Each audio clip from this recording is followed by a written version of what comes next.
انبیاء ہیں جو گناہوں سے پاک ہیں، جن پر گناہ کا ایک دھبا بھی نہیں ہے۔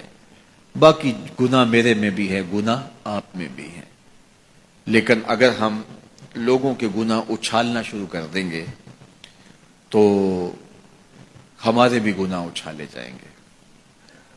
بالخصوص اگر کسی نے کسی گناہ سے توبہ کر لی اور وہ اس گناہ کو چھوڑ کے نیک بن گیا، اب اگر کوئی بندہ اس کے اس گناہ کا ڈنڈورا پیٹتا ہے تو اللہ جل شانہ مرنے سے پہلے اس کو اس میں مبتلا کرے گا، یہ اس کی سزا ہوگی۔ اس کو اللہ نے معاف کر دیا، اس نے معافی مانگ لی، تم کون ہوتے ہو اس کو ڈنڈورا پیٹنے والے؟ تو یہ فتنے، پہلے تو باتیں جو ہے وہ منہ سے ہوتی تھی،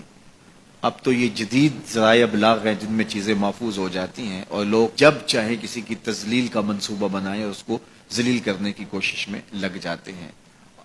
آئے روز جو ہے وہ ہم ایسے مناظر دیکھتے ہیں، اگرچہ وہ باتیں درست بھی ہوتی ہیں، لیکن جو کسی کے ذاتی معاملات ہوں، یہ بالخصوص سیاستدانوں کے اندر تو یہ بہت سارا ہے، تو باقی دینی طبقات کے اندر بھی ہے لیکن ان میں اور زیادہ ہے۔ تو یہ ایک بہت بڑا فتنہ ہے جس سے اللہ ہمیں محفوظ فرمائے۔ تو حضور نے ارشاد فرمایا،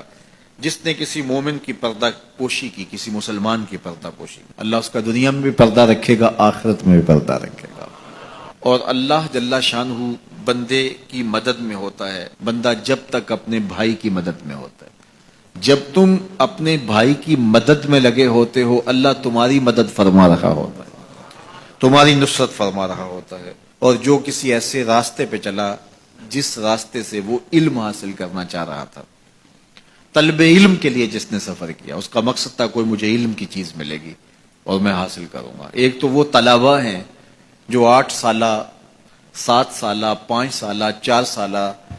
علوم دین حاصل کرنے کے لیے سفر کرتے ہیں، پھر مسافر رہتے ہیں، مسافرت کی زندگی گزارتے ہیں، سویر شام سفر کاٹتے ہیں، ایک تو وہ ہے۔ لیکن صرف وہی مراد اس سے نہیں ہے جو حضور علیہ السلام کا ایک فرمان سننے کے لیے بھی چلا۔ آپ بھی اگر گھر سے آئے ہیں اور آپ کی نیت یہ ہے کہ حضور کے فرامین سنوں گا، تو آپ علم کی طلب کے لیے گھر سے چلے ہیں، تو آپ بھی جو ہے وہ اس حدیث کے مصداق ہوں گے۔ ارشاد فرمایا، وَمَنْ سَلَكَ طَرِيقًا يَلْتَمِسُ فِيهِ عِلْمًا، جس نے سفر کیا طلب علم کے لیے، سہل اللہ لہ بہ طریقا الی الجنہ، اللہ اس کے لیے جنت کا راستہ آسان فرما دیا، اللہ اس کے لیے جنت کی راہیں آسان کر دی۔ اب صاحبزادوں کے نام، پیر زادوں کے نام، مولوی زادوں کے نام، سردار زادوں کے نام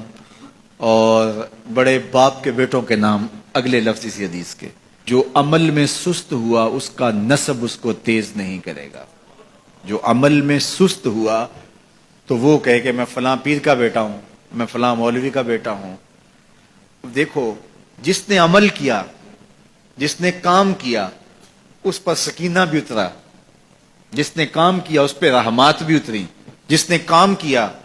اس کے اوپر فرشتوں نے پروں سے سایہ بھی کیا، اور جس نے کام نہیں کیا، نکھٹو تھا لیکن کہا پدرم سلطان بود، میرا باپ بادشاہ تھا